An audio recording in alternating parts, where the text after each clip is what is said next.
জাকাতের সাথে কোনোভাবেই চাঁদাবাজ এই শব্দকে তুলনা করার কোনো সুযোগ নেই। জাকাত এক জিনিস, চাঁদাবাজি এটা আরেক জিনিস। জাকাত এটা ইসলামিক একটা পরিভাষা, আর চাঁদাবাজি এটা ইসলামিক কোনো পরিভাষা নয়, বরং এটা যারা অসৎ উপায়ে ধন সম্পদ উপার্জন করে তাদের একটা পরিভাষা। হামিদাউ ও মুসাল্লিয়াউ ও মুসাল্লিমা আম্মা বাদ, বিসমিল্লাহির রহমানির রহিম। সম্মানিত দিনী ভাই ও বন্ধুগণ, আসসালামু আলাইকুম ওয়া রাহমাতুল্লাহ। কেউ একজন বলেছেন জাকাতের চেয়ে চাঁদাবাজি উত্তম। আসলে এখানে বোঝার বিষয়, বোঝার ভুল। এখানে ভালো করে বুঝতে হবে আমাদের, জাকাত একটা বিষয়, চাঁদাবাজি আরো একটা বিষয়, দুইটা আলাদা আলাদা বিষয়। এক নম্বর হচ্ছে জাকাত, এটা আল্লাহ তাআলার ফরজ বিধান। বিপরীতে অন্যায়ভাবে চাঁদাবাজি করা এটা জুলুম এবং এটা হারাম। জাকাত একটা ফরজ বিধান এবং হালাল একটা ইবাদত, এটা আল্লাহ তাআলার আদেশ। চাঁদাবাজি করা, অন্যায়ভাবে চাঁদাবাজি করা, মানুষদেরকে জোরপূর্বক টাকা পয়সা নেওয়া মানুষদের থেকে, সেটা বহুত বড় একটা জঘন্যতম অপরাধ আল্লাহ তাআলার দৃষ্টিতে, সামাজিক দৃষ্টিতে, সব দিক থেকেই। এবং জাকাতের কথা আল্লাহ তাআলা বলেন, ও আতু যাকাহ, যে তোমরা জাকাত আদায় করো। জাকাত দেওয়ার কথা আল্লাহ তাআলা বলেছেন। এবং জাকাত যিনি দিবেন, যিনি জাকাত গ্রহণ করবেন, জাকাত দেওয়া এবং নেওয়ার মাধ্যমে আল্লাহ তাআলার ইবাদত হয় এবং আল্লাহ তাআলা সন্তুষ্ট হন। এবং এই দুই ব্যক্তি জাকাত দেওয়া এবং নেওয়ার মাধ্যমে, জাকাত আদান প্রদানের মাধ্যমে সন্তুষ্ট হন। কিন্তু বিপরীতে চাঁদা দেওয়া নেওয়ার মাধ্যমে এক পক্ষ সন্তুষ্টি হন, অপর পক্ষ লানত করতে থাকেন, গুসা করতে থাকেন, বদদোয়া দিতে থাকেন। জাকাতদাতা স্বেচ্ছায় জাকাত দেন, তার নিজের মাল থেকে স্বেচ্ছায় জাকাত দেন গরিব মুসলমানদেরকে।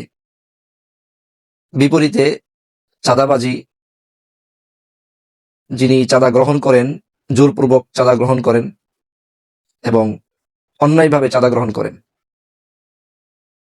এতে করে চাঁদাবাজ নিজেই সন্তুষ্ট থাকে, কিন্তু যিনি চাঁদা দেন তিনি সন্তুষ্ট থাকেন না, তিনি বদদোয়া করতে থাকেন, তার জন্য অভিশাপ দিতে থাকেন। এবং জাকাতের কারণে, জাকাত দেওয়ার কারণে মানুষ, সাধারণ মুসলমানেরা উপকৃত হয়, তাদের হাজত পূরণ করে। এবং জাকাত কেবলমাত্র ধনীদের থেকে গরিবরা নেয়, কিন্তু বিপরীতে চাঁদাবাজি এটা ধনী গরিব দিন শেষে সব মানুষদেরকেই দিতে হয়। জাকাত এটা এমন একটা বিষয়, এমন একটা ইবাদত, যেটা কেবলমাত্র মুসলমান, ধনী মুসলমানরা গরিব মুসলমানদেরকে দিবে। কিন্তু চাঁদাবাজি এটা শুধু মুসলমান নয়, প্রত্যেক ধর্মের মানুষ, মুসলমান, হিন্দু, বৌদ্ধ, খ্রিস্টান, সব ধর্মের মানুষ, সব শ্রেণী পেশার মানুষ, সকলকেই চাঁদা দিতে হয় এবং দিতে বাধ্য। তো এখানে বোঝার বিষয়, যেটা আল্লাহ তাআলার ইবাদত এবং আল্লাহ তাআলার আদেশ, সেই আদেশের সাথে আমি আল্লাহ তাআলা নিষেধকে কিভাবে একত্রিত করতে পারি। আল্লাহ তাআলা অন্যায়ভাবে জুলুম করা নিষেধ করেছেন,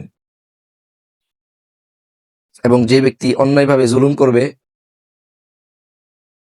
যে ব্যক্তি জুলুম করবে কারো উপর, মাজলুম ব্যক্তি যখন তার জন্য অভিশাপ দিবে, বদদোয়া করবে, আল্লাহ তাআলা সাথে সাথে তার দোয়া কবুল করে নেবেন।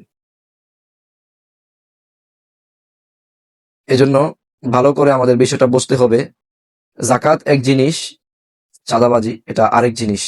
জাকাত এটা ইসলামিক একটা পরিভাষা, আর চাঁদাবাজি এটা ইসলামিক কোনো পরিভাষা নয়, বরং এটা যারা অসৎ উপায়ে ধন সম্পদ উপার্জন করে তাদের একটা পরিভাষা। এজন্য জাকাতের সাথে কোনোভাবেই চাঁদাবাজ এই শব্দকে তুলনা করার কোনো সুযোগ নেই। এবং জাকাত এমন একটা বিষয়, এই জাকাতকে নিয়ে যদি কেউ কটূক্তি করে, কটাক্ষ করে, অথবা জাকাতকে কেউ অস্বীকার করে, ওলামায়ে কেরামগণ বলেন, জাকাতকে যদি কেউ অস্বীকার করে, আল্লাহ তাআলার ফরজ কোনো বিধানকে যখন কেউ অস্বীকার করে, তখন সে কাফের হয়ে যায়। নাউজুবিল্লাহ। এজন্য জাকাতকে নিয়ে উপহাস করা যাবে না, অস্বীকার তো করা যাবেই না, উপহাসও করা যাবে না, ঠাট্টা বিদ্রুপ করা যাবে না। আল্লাহ জাল্লা শানুহু আমাদের সবাইকে বোঝার তৌফিক দান করুন।